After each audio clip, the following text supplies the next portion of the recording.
கர்த்தருடைய பரிசுத்த நாமத்துக்கு மகிமை உண்டாகட்டும். கடன் தொல்லையினால் கண்ணீரோடு கூட இருக்கிற என் அன்பு சகோதரியே, ஆவியானவர் உன்னை தேற்றும்படியாய், உன்னை தைரியப்படுத்தும்படியாய், நீ வாங்கின கடத்தை அடைக்க வழியை திறக்கும்படியாய், உன்னோடு பரிசுத்த ஆவியானவர் பேசும்படியாய் என் அன்பு சகோதரியே, உன் வீட்டுக்குள்ளே கர்த்தர் வந்திருக்கிறார். என்னை மூடி மறைத்து என் மூலியமாக உன்னுடைய கடனுக்கு ஆண்டவர் ஒரு வழியை திறப்பார் என்று விசுவாசத்தோடு கூட இந்த தேவ செய்தியை நீ கேட்பாயாக. இன்னைக்கு கடன் என்பது ஒரு பெரிய சத்துரு என்பது நிறைய கிறிஸ்தவர்களுக்கு தெரியாமலே இருக்குது. நான் நல்லா கவனிங்க, இந்த கடன் என்கிற தலைப்பில் இதுவரைக்கும் ஏறக்குறைய 14 பாகங்களை வெளியிட்டிருக்கிறேன். ஒவ்வொரு பாகத்துலேயும் பார்த்திங்கன்னா, மனுஷனை கடன் வாங்க வச்சு அவனை கட்டி அவனை கஷ்டப்படுத்துகிற அந்த கடன் என்கிற ஈவில் ஸ்பிரிட்டை பற்றி பல விளக்கங்களை சொல்லியிருக்கிறேன்.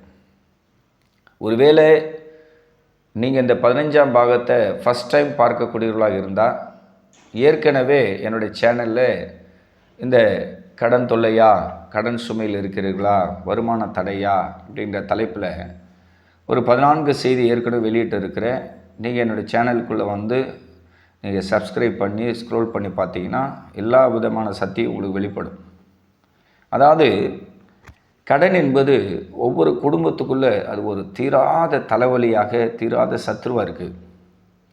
ஏன்னா நம்ம கடன் வாங்கிட்டோம்னா நம்ம குடும்பம் என்ன சூழ்நிலை தள்ளப்படும், நம்ம உயிர் கூட ஆபத்து என்பது நிறைய பேருக்கு, நிறைய கிறிஸ்தவர்களுக்கு தெரியாது. அவங்க பெந்தகோஸ்து சபைக்கு போகிறாங்க, நல்ல ஆவிக்குரிய சத்தியத்தை கேட்குறாங்க, பரிசுத்த ஆவியில் நிரம்புகிறாங்க, தரிசனம் கூட வெளிப்பாடு கூட பார்க்குறாங்க.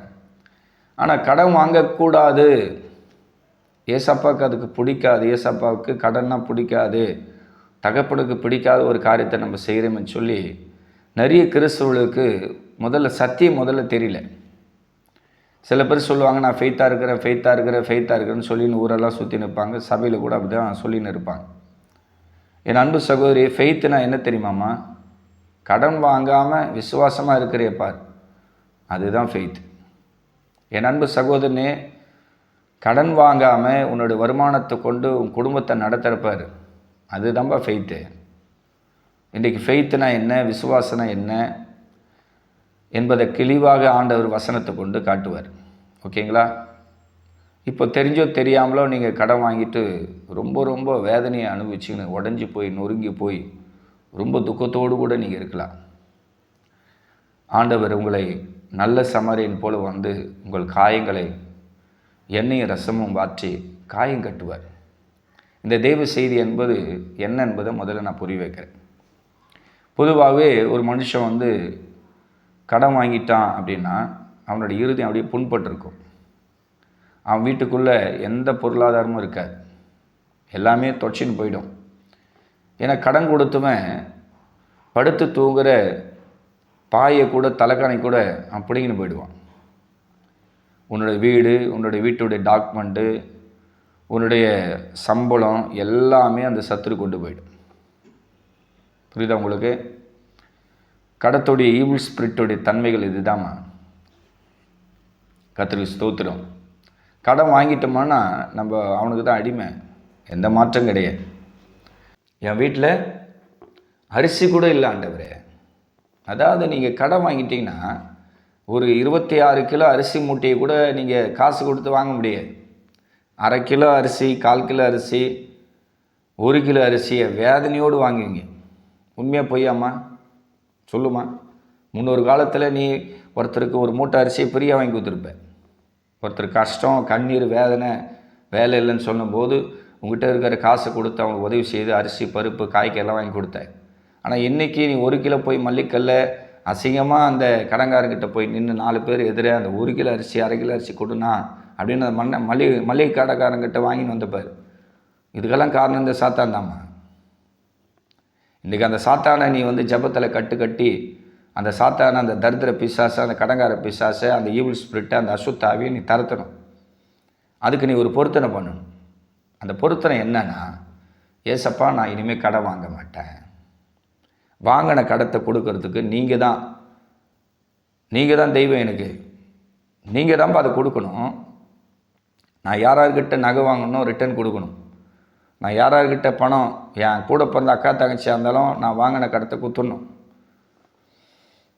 ஆண்டவர் எனக்கு நீங்கள் கொஞ்சம் இரக்கம் பாராட்டுங்க, கொஞ்சம் ஆண்டவர் கருணை காட்டுங்க, என் மேலே கொஞ்சம் இரக்கம் செய்யுன்னு சொல்லி ஜெபத்தில் சோத்திரம் பண்ணுங்க. இப்போ சோத்திரம் பண்ணுங்க. ஏசப்பா ஏசப்பா ஏசப்பா, யோபு குடும்பத்தை கெடுத்தின அந்த பிசாசு, அந்த பொருளாதார வீழ்ச்சியை உண்டாக்கின அந்த சாத்தான் தான் என் குடும்பத்தை கெடுத்தான், என் வருமானத்தை கெடுத்தான், என் பொருளாதாரத்தை கெடுத்தான்.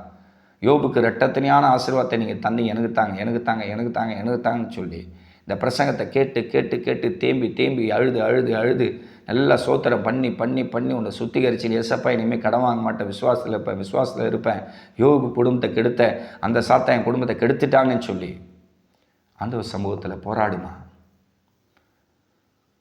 கண்ணீர் விட்டு கேளு, ஏசப்பா என் வேதனை என்றைக்கு மாறும், என் கண்ணீர் என்றைக்கு மாறும், என் பிரச்சனை என்றைக்கு மாறும். ஆண்டவரே, அந்த மல்லிக்கல்ல போய் 1 கிலோ நான் அரிசி கேட்டு வாங்குறேன், எவ்வளோ வேதனை, என் இருதயம் எப்படி புழுவாக துடிக்குது ஆண்டவரே. ஒரு 1/4 மூட்டை அரிசி கூட நான் வாங்கி போட முடியல, என் வீட்டில் பல்பு டீப் லைட்டு கூட சரி கிடையாது, ஒரு ஃபேனு கூட ஆண்டவரே சரியாக இல்லை, என் வீட்டுக்கு தேவையான தொடப்பம் கூட என்னால் வாங்க முடியல, ஒரு மேட்டு கூட வாங்க முடியல, வாங்குகிற சம்பளம்லாம் வட்டி கட்டின்னு இருக்கிறேன், எனக்கு நல்ல ஒரு வாகனம் இல்லை, நல்ல ஒரு ஃபங்க்ஷனுக்கு போகலாம் பார்த்தா நல்ல துணிமணி கிடையாது, என் பிள்ளைங்களுக்கு ஆண்டவர் ஆசைப்பட்ட துணிமணி வாங்கி கொடுக்க முடியல, சம்பளம் வாங்கி ஃபுல்லாக வருஷக்கணக்கில் நான் கடன் தான் கட்டின்னு இருக்கிறேன். ஆண்டவரே, இதெல்லாம் ஒரு வாழ்க்கையாக நான் நினைக்கிறேன்ப்பா, என்னை ஆசீர்வதிங்கன்னு சொல்லி ஆண்டவர் சமூகத்தில் கேளுமா. கண்டிப்பாக என் அன்பு சகோதரியை, யோபுக்கு ரெட்டத்தனையாக ஆசீர்வாதத்தை தந்த தேவன் உனக்கு தருவார், ரெட்டத்தனையான ஆசீர்வாதம் தருவார். அப்போ இன்றைக்கி நல்லா ஜெபத்தில் நான் உங்களுக்கு சொன்னதை நல்லா கண்டுபிடிச்சிங்களா? உங்கள் குடும்பத்தை கெடுத்து உங்களை கடன் வாங்க வச்சு, வட்டிக்கு மேலே வட்டி கட்ட வச்சு, வட்டிக்காரனை எழுப்பி உங்களை கெட்ட வார்த்தை கேட்டு வச்சு உங்களை தற்கொலைக்கு நேரே வழிநடத்துதே இந்த சாத்தான் தான். ஆனால் யோபு அழிக்க பார்த்தான், யோபு சாத்தானால் அழிக்க முடியல. பொருளாதார வீழ்ச்சியை உண்டாக்கினான், 10 பிள்ளைங்களை அந்த சாத்தான் வந்து கொன்று போட்டான்.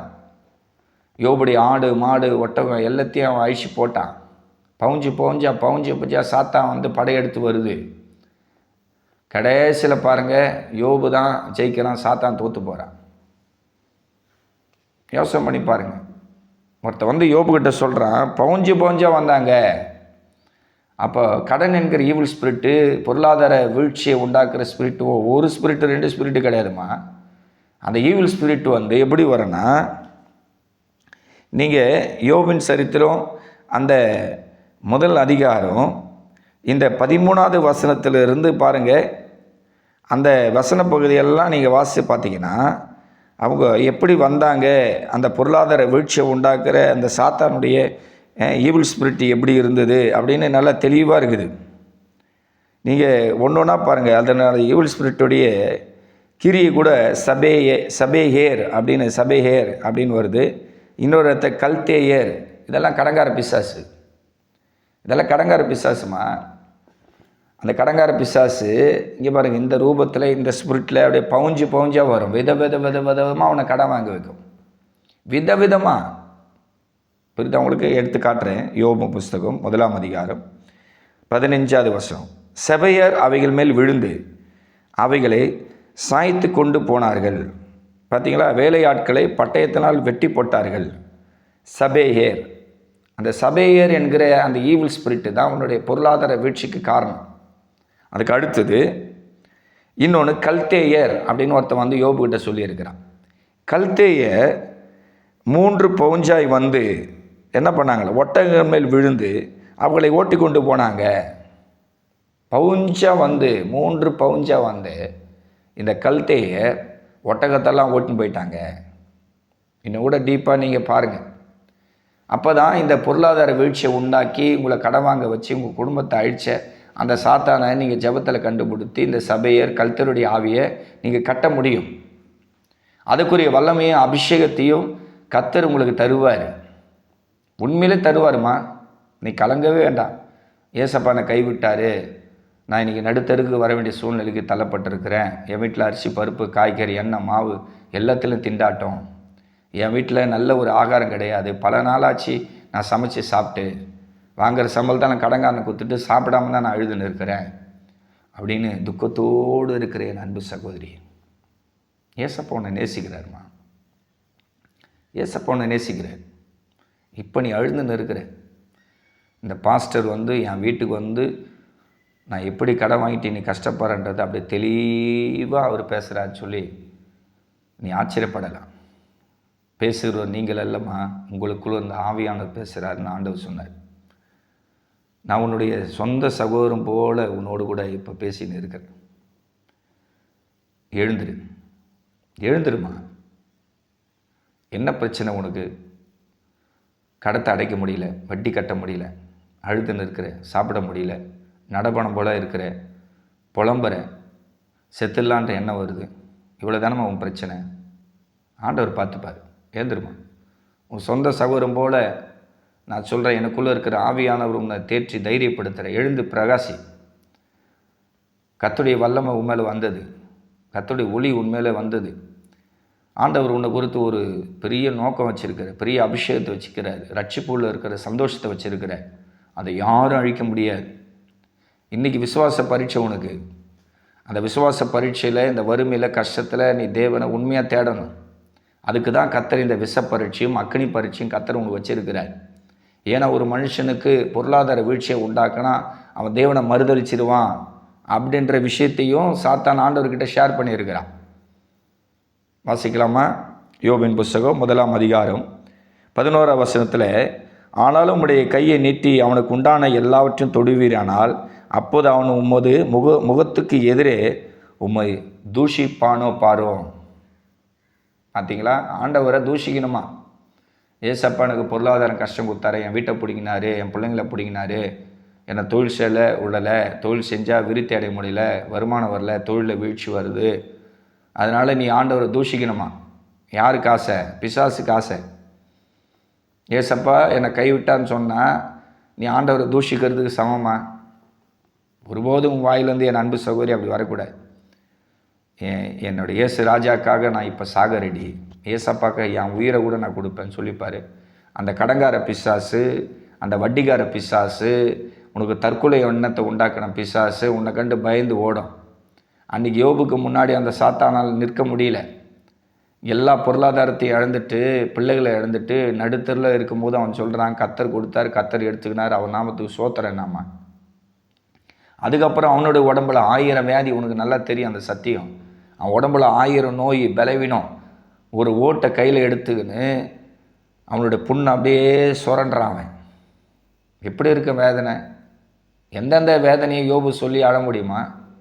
பிள்ளைகளுக்கு குறித்து அழறத்தா, தனக்கு இருந்த செல்வத்தை குறித்து அழறத்தா, தனக்கு இருந்த வீடெல்லாம் இடிஞ்சு வந்து அதை நினச்சி அழுதுறதா, இல்லை ஆறுதல் சொல்ல மனைவி இல்லை அதை நினச்சி அவன் அழுவானா, இல்லைனா நண்பர்கள் சிநேகிதர்கள் கொஞ்சம் ஒரு 7 நாள் அப்படி இப்படி கொஞ்சம் ஆறுதலாக இருந்தானுங்க, அதுக்கப்புறம் ஆரம்பிச்சினானுங்க கேள்வி மேலே கேள்வி.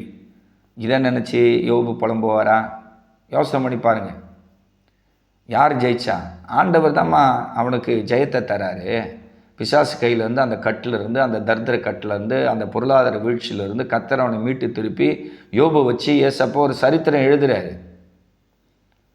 எழுதுறாரா இல்லையாம்மா? சொல்லுமா என் அன்பு சகோதரியே.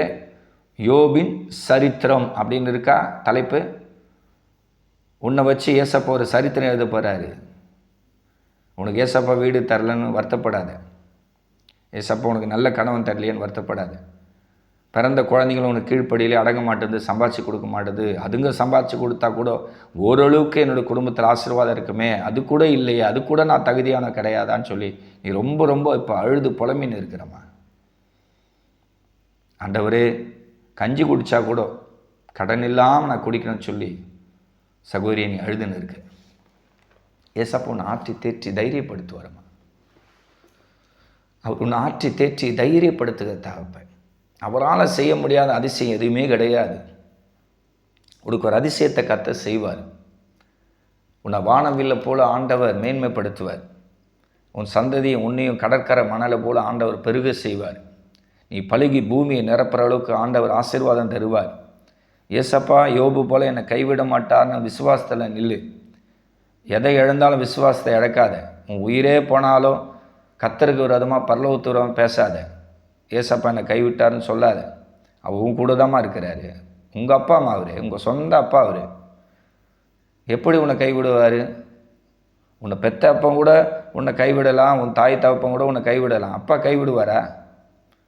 அப்போ கடன் என்கிற பிசாசு வலையில் நீயா போய் சிக்கிக்கின. உன்னை தந்திரமாக ஏமாற்றி சாத்தான் என்ன பண்ணுறான்? வருமானத்தை தான் பண்ணி உன்னை இஎம்ஐ போட வச்சு, உன்னை ஆன்லைனில் லோன் வாங்க வச்சு, மகளிர் லோனில் சேர்த்து விட்டு, உன்னை ஃபைனான்ஸில் சேர்த்து விட்டு, இன்னும் எங்கெங்கெங்கே கடன் வாங்க முடியுமோ அங்கங்கே உன்னை கடன் வாங்க வச்சு உன் சிந்தையை கெடுத்து, உன் இருதயத்தை கெடுத்து, உன் வருமானத்தை கெடுத்து, ₹1 கூட நீ சம்பாதிச்சு சாப்பிடாத அளவுக்கு தடை பண்ணி, உன்னுடைய கடன் எல்லைக்கு மேலே தலைக்கு மேலே போன பிறகு உன் வீட்டையே விற்கக்கூடிய சூழ்நிலைக்கு பிசாசு உன்னை கொண்டு போய் உன் வீட்டு டாக்குமெண்ட்டை வச்சு இன்றைக்கி பிசாசு உன்னை பார்த்து சிச்சுன்னு இருக்கிறான். அந்த சாத்தான ஆண்டவர் விடுவார்னு நினைப்பிறியாமா? என் அன்பு சகோதரியே, விடுவார்னு நினைக்கிறியா? சிலுவையிலே அந்த பிசாசை உன்னுடைய ஆண்டவர், உன் தெய்வம், உன் அப்பா தோற்கடிச்சார் தெரியுமா? அதே ஜெயத்தை ஏசப்போ, அதே வெற்றி ஏசப்போ உனக்கு தருவார். விசுவாசிக்கிறியாம்மா? ரெட்டத்தனையும் அப்பா தருவார். யாரையுமே ஆண்டவர் கைவிட மாட்டார். இந்த பிரசங்கத்தை கேட்குற உங்களை ஏசப்பா கைவிடுவார்ன்றது சான்ஸே கிடையாது. சான்ஸே கிடையாது. நீ எழுதியே வச்சுக்கம்மா. கர்த்தர் என்னை கைவிட மாட்டார். என்னை அழைத்த தேவன், எனக்கு ரட்சிப்பு தந்த தேவன், எனக்கு அபிஷேகம் தந்த தேவன், சபையை தந்த தேவன், வார்த்தையை தந்த தேவன் இன்றைக்கு ஜீவிக்கிறபடியால் என் வறுமை கஷ்டத்தை அவரால் மாற்ற முடியும். ரெட்டத்தனையாக தேவன் எனக்கு தருவான்னு விசுவாசிக்கணும். அல்லேலூயா. இப்போது என் அன்பு சகோதரியே, வேதத்தை எடுமா. கொஞ்சம் உன் அன்பாக நான் கேட்டுக்கிறேன். மனசு உடைஞ்சி போயிருக்கிற, வேதத்தை திறக்கக்கூட உனக்கு வெறுப்பாக இருக்குது, ஒரு மாதிரியான இருக்கிற, ஒரு சோகமாக இருக்கிற, கண்ணீரோடு இருக்கிற, அதிசயமே நடக்கலேன்னு சொல்லி உடஞ்சி போயிருக்கிற, வாங்கின கடத்தை நான் எப்படி அடைப்பாண்டவர்னு சொல்லி அப்படியே நொறுங்கி போயிருக்கிறம்மா. உனக்கு தான்மா ஏசப்பா தரார் என் மூலிமா வார்த்தை.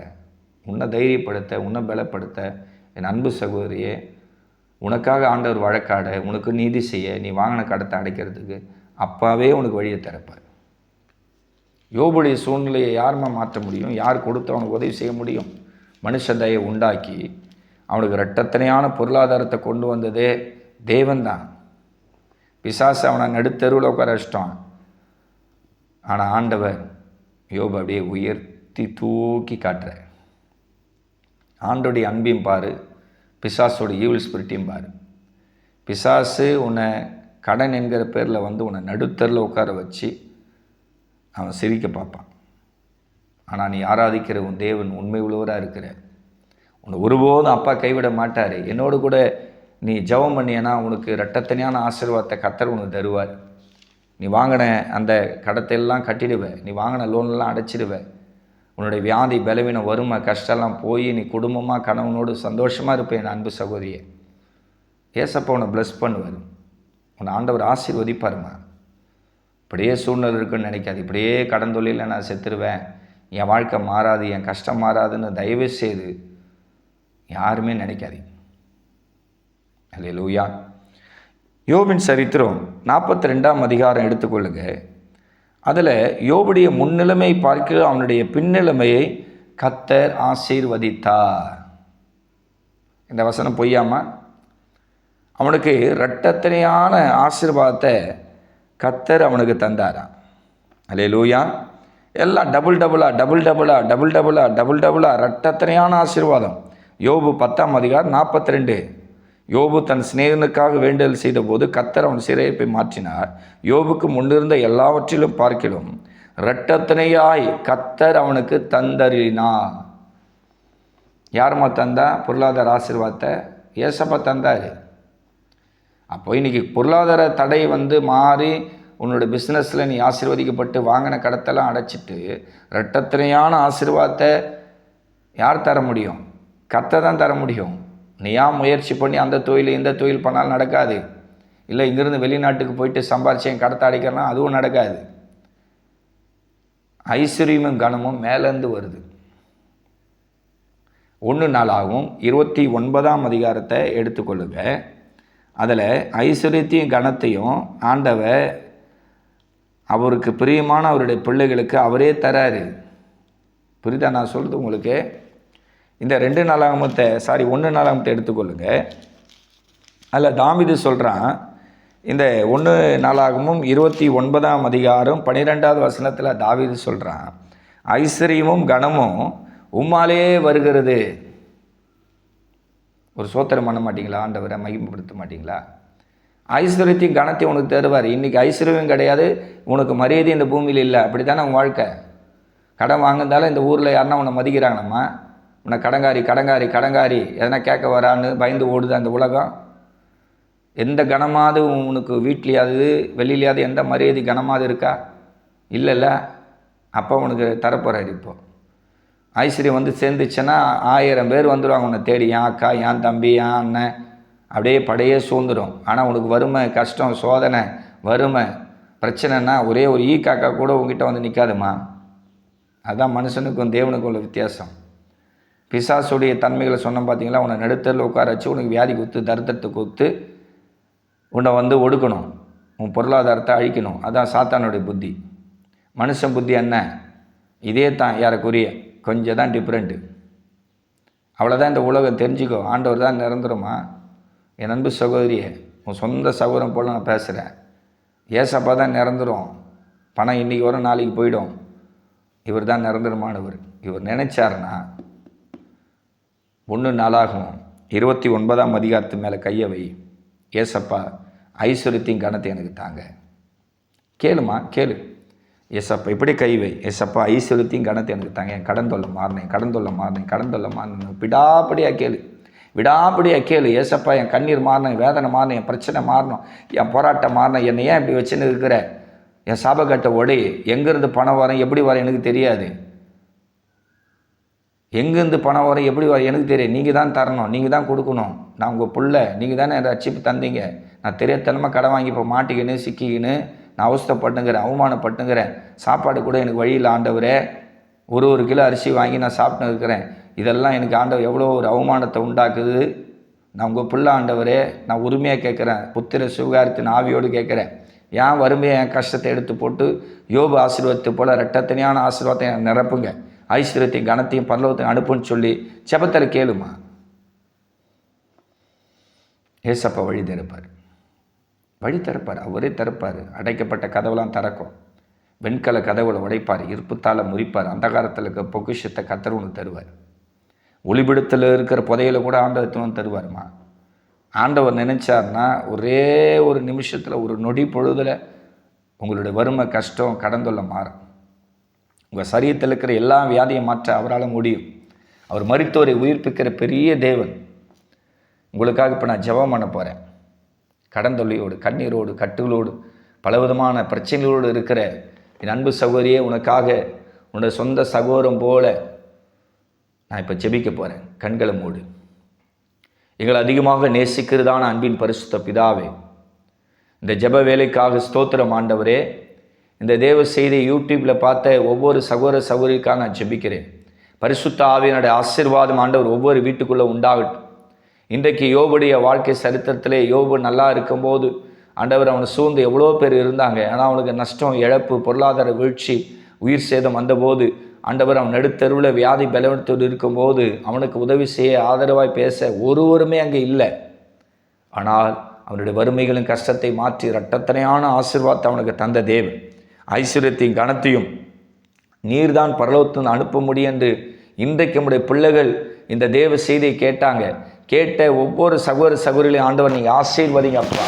ஐஸ்வர்யத்தையும் கனத்தை நீங்கள் தான் தர முடியும். உங்களுடைய கரம் தான் ஆண்டவர் கொண்டு வரும். நீங்கள் இப்போ கரத்தை நீட்டுங்க, ஒவ்வொருவருக்காக கரத்தை நீட்டுங்க. ஐஸ்வர்யத்தையும் கனத்தையும் ஆண்டவர் அனுப்பித்தாங்க. தரித்திரங்கள், கஷ்டங்கள், வியாதிகள், பலவீனங்கள் ஒவ்வொரு தேவனுடைய பிள்ளைகளை விட்டு விலகி ஓடட்டும் ஆண்டவர். ஆண்டவரை ஐஸ்வர்யத்தையும் கனத்தையும் ஆண்டவர் நீ அனுப்பித்தாங்க. தயவாய் தயவாய் தயவாய் தயவாய் இரக்கமாய் ஆண்டவரே, கிருபையாய் ஆண்டவரே ஸ்தோத்திரம் இறங்கி வாங்க. இப்போது உங்களுடைய தயவு, உங்களுடைய இரக்கம், உங்களுடைய கிருபை ஆண்டவர் இறங்கி வரட்டும். உங்களுடைய பிரச்சனை இறங்கி வரட்டும். கண்ணீரோடு உபத்திரத்தோடு கையில் ஆண்டவர் ₹1 கூட இல்லாமல் ஆண்டவரே கண்ணீர் விட்டு கொண்டு இருக்கிற ஒவ்வொருவருக்காக ஜெபிக்கிறேன். தெளிவாக சொன்னீர், உன்னை வைத்து நான் ஒரு சரித்திரம் எழுத போகிறேன்னு சொன்னீர். அப்படியா ஆண்டவர், இந்த வறுமை, கஷ்டம், ஆண்டவர், இந்த உபத்திரம் இவர்களுடைய வாழ்க்கை சரித்திரத்தை மாற்றி அமைக்கட்டும். நீர் ஆசீர்வதித்து பலப்படுத்தி காயம் கட்டி ஆண்டவரே இவருடைய தேவைகளை சம்பூர்ணமாக சந்தித்து உடைய பிள்ளைகளை நீ சந்தோஷப்படுத்தும்படியாக நான் ஜெபிக்கிறேன். சீக்கிரமாய் ஆண்டவராக இயேசு கிறிஸ்து வரப்போகிறேன். அந்த வருகை நாட்கள் நெருங்கிவிட்டது. அந்த ரகசிய வருகைக்காக இந்த தேவ செய்தியை கேட்ட யாவரையும் கர்த்தர் ஆயத்தப்படுத்துவீராக. எல்லா துதி கன மகிமை எல்லாவற்றையும் நீர் எடுத்துக்கொள்ளும். இயேசுவின் நாமத்தில் பிதாவே, ஆமென். கர்த்தர் உங்களை ஆசீர்வதிப்பாங்க. இந்த தேவ செய்தியை இவ்வளோ நேரம் நீங்கள் கேட்டதுக்கு நான் உங்களுக்கு மனமார்ந்த நன்றிகளை சோத்திரங்களை சொல்லிக்கொள்கிறேன். தொடர்ந்து இந்த யூடியூப் சேனலில் வெளியிடப்படும் இந்த தேவ செய்தியை கேட்டு உங்களை போல கடந்தொழில் இருக்கிற எல்லா ஜனங்களுக்கும் ஆண்டவர் ரட்சிப்பு தர நீங்களும் ஜெபம் பண்ணுங்க. கர்த்தர் உங்கள் சிறையிருப்பை மாற்றிடுவார். ஆனால் யோபுக்கு இரட்டத்தையான ஆசீர்வாதத்தை தந்த தேவன் உங்களுக்கு தருவார். அதுவரை வெயிட் பண்ணுங்கள், பொறுமையாக இருக்கு. அப்பா நடத்துவார், அப்பா கொடுப்பார். ஓகேங்களா? தயவுசெய்து யாரும் கடந்தொழினால் உங்கள் உயிரை மாற்றிக்க விரும்பாதீங்க. அந்த எண்ணம் கூட வரக்கூடாது. அந்த எண்ணம் கூட ஏசாப்பாக்கு பிடிக்காது. உங்களை ஆண்டவர் புடமிட்டு பரிசுத்தப்படுத்தி என்ன பண்ணுறார்? பரலோக ராஜ்யத்தில் ஒரு பெரிய ரத்தனக்கல், வைரக்கல், மாணிக்கப்பல்ல போல் ஆண்டவர் ஜொலிக்க வைப்பார். உங்களை கைவிடுறதுக்காக உங்களை ஆண்டவர் ரட்சித்தார். சொல்லுமா, நீயா போய் கடத்தில் சிக்கிக்கினேன். அந்த பிசாசு தான் உன்னை கட்டுக்கட்டி கொண்டு போய் பொருளாதார வீழ்ச்சி உண்டாக்கி தொழிலை நஷ்டப்படுத்தி எல்லாத்தையும் அவன் பண்ணிட்டான். இனிமேட்டாவது ஞானமாக இருந்து ஆண்டோட சித்தத்தை செய்யுங்க. அடுத்த 16வது பாகத்தில் உங்களை நான் சந்திக்கிறேன். உங்களுடைய ஜெப குறிப்பை கமெண்ட் பாக்ஸில் சொல்லுங்கள்.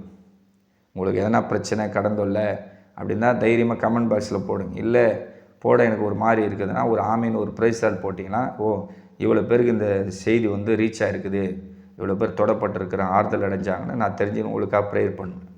ஓகேங்களா? அதனால் உங்களுக்காக இரவும் பகலும் நான் ஜெபிக்கிறேன். உங்கள் சொந்த சகோதரம் போல் நான் இருந்து உங்களுடைய கண்ணீருக்காக, உங்கள் பிரச்சனைக்காக, உங்கள் கடன் தொல்லைக்காக, உங்கள் சரீரத்தில் இருக்கிற வியாதி பலவீனத்துக்காக, நீங்கள் தொழிலில் நஷ்டப்பட்ட அந்த நஷ்டத்துக்காக ஆண்டவர் சமூகத்தில் இரவும் பகலும் ஜெப குறிப்பு எழுதி நான் ஜெபிக்கிறேன். நீங்கள் உங்கள் ஜெப குறிப்பு வாட்ஸ்அப் மூலிமா ஒரு வாய்ஸ் மெசேஜோ டெக்ஸ்ட் மெசேஜோ போட்டு எனக்கு நீங்கள் அனுப்பலாம். இல்லை எனக்கு ஃபோன் பண்ணி உங்களுடைய கடன் சுமை கண்ணீர் கதையை நீங்கள் சொல்லலாம். எல்லாருடைய ஃபோன் காலையும் முடிஞ்ச அளவுக்கு நாங்கள் அட்டன் பண்ணுவோம். அதனால் இந்த ஊழியத்தை நீங்கள் ஜெபத்திலும் தாங்குங்க.